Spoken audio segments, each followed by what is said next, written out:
It's Here First from IPR. I'm Megan McKinney. Advocates say a new law the governor recently signed will push people away from seeking employment. And later in the episode, has river pollution gotten any better since the 1970s when a law was passed to do just that? It's Friday, June 5th. Governor Kim Reynolds has signed a sweeping bill mandating immigration status checks for public workers, voters, and professional licensees. IPR's Steph Conquest-Ware reports. All state and local government entities, including schools, will soon use E-Verify to check the immigration status of new hires. The new law also requires professional licensure applicants and potential voters to verify their immigration status through the SAFE program. Elena Casillas-Hoffman is a communications specialist with the Iowa Migrant Movement for Justice. She says the bill passes at a time when immigrants are already feeling scared to go to work, school, and church. It really pushes people away from seeking employment, and quite frankly, it pushes people away from the state as a whole. Supporters argue it will secure elections and jobs for U.S. citizens. The law goes into effect July 1st. I'm Steph Conquest-Ware, IPR News. The governor is also blocking a tax credit aimed at countering a temporary tax hike for health maintenance organizations, or HMOs. Here's more from IPR's Isabella Liu. The Now Cut section would have given domestic insurers a 25% tax credit on spending for healthcare access and innovation. The benefit was capped at $3 million per year. Earlier this year, Governor Kim Reynolds signed a tax increase on HMOs to nearly 4 times the current rate. The hike was aimed at drawing down federal funding and filling Iowa's growing Medicaid budget deficit. In her veto message, the governor said the section would have placed $120 million in new federal funding at risk. She said the measure undermines the integrity and uniformity of the tax structure adopted by the State House and required by the federal government. During the session, insurance companies and Democratic lawmakers warned the HMO tax increase could be passed on to customers in the form of higher premiums. I'm Isabella Liu, IPR News. The deaths of 7 people in Muscatine this week highlights the increased risk a domestic violence victim will be killed when a gun is involved. Police in Muscatine say 52-year-old Ryan Willis McFarland shot and killed 6 family members Monday before taking his own life. Lindsay Pingle of the Iowa Coalition Against Domestic Violence says death is 5 times more likely to occur in domestic violence when a firearm is involved. Women carry the heaviest burden at the intersection of guns and domestic violence. 55% of women murdered by an intimate partner are killed with a gun. And we need to remember that 1 in 2 women will experience domestic violence within their lifetime. Pingle was a guest on IPR's River to River. She says Iowa follows federal law when it comes to protection orders and firearms against people accused or convicted of domestic violence.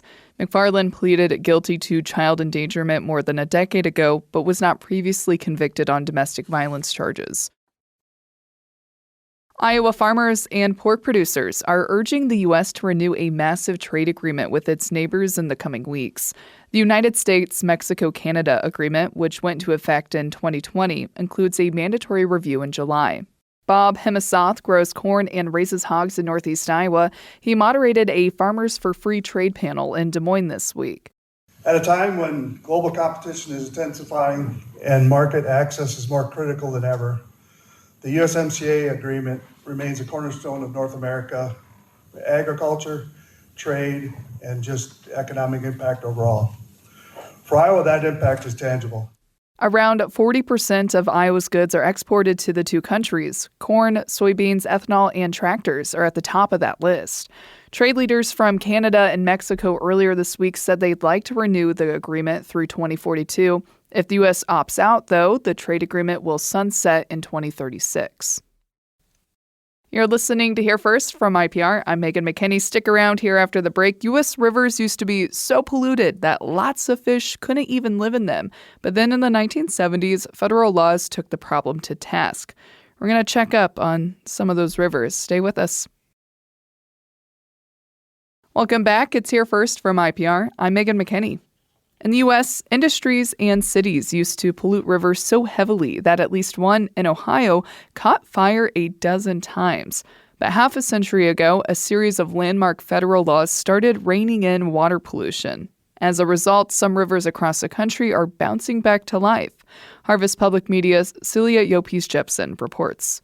The Spring River starts in the Missouri Ozarks, cuts through Kansas, and flows into Oklahoma's Grand Lake.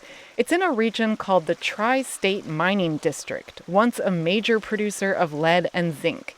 The mines eventually fizzled out, but the pollution remained. Millions of cubic yards of toxic waste and abandoned mines. Like after a rainstorm, it'll hit the chat piles or it'll hit these underground mine shafts and just dissolve that stuff and wash it into the nearest creek or river. James Whitney, a biologist at Pittsburgh State University in Kansas, is standing in the Spring River. The fish community was greatly reduced. There was basically no mussels at all down there. Mussels matter because they feed many other animals and create coral reef-like habitats. And in the stretches of this river that were hit hardest, they were gone. Then, the 1970s and 80s brought a series of landmark bipartisan federal laws. The Clean Water Act, mining regulations, the Superfund law for major environmental cleanups.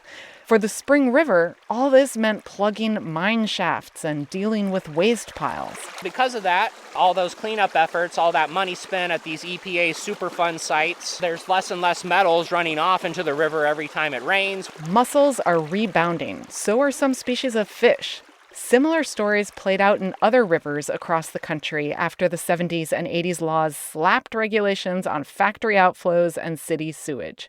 Water got cleaner in many places. Habitat restoration also helped. In Chicago, fish populations are recovering big time. Oh, there's all these species that have come back. Austin Happel is a research biologist at Chicago's Shedd Aquarium. In Chicago waterways, certain manufacturing chemicals, fecal bacteria, and ammonia have all decreased. At a survey at one site in the 80s, they might have found 3 species. But now at that same site doing the same survey, 30 years later, they find 15 or 20 species. In Texas, the Trinity River downstream of Dallas-Fort Worth also saw progress. In Indiana, the West Fork White River did too.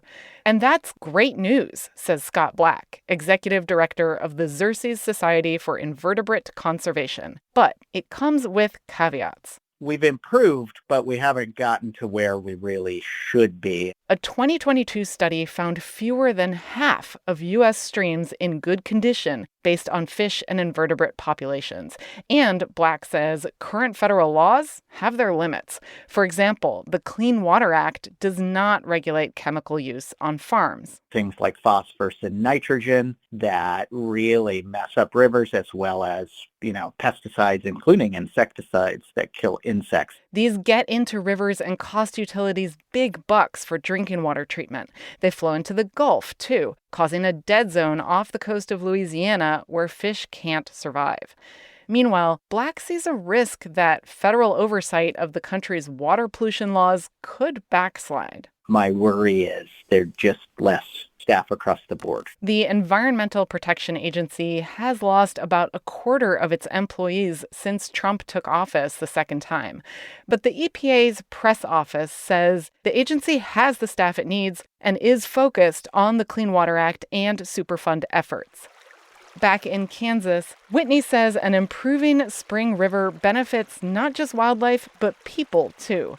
Toxic metals are bad for our health and our fun. Swimming, fishing in a nice, clean river is a lot more fun than doing it in a river filled with metals. Like if you wanted to go fishing and eat your fish, you can't do it if it's filled with metals. Plus, with pollution like that, there wouldn't be many fish to catch.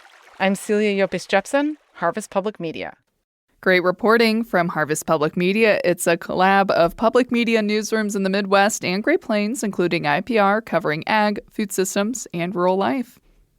Thanks for listening to Hear First from IPR. I'm Megan McKinney. I hope your week was good. If not, hey, it's Friday. Hope you got some good weekend plans. Go outside, enjoy the sunshine, and talk Monday.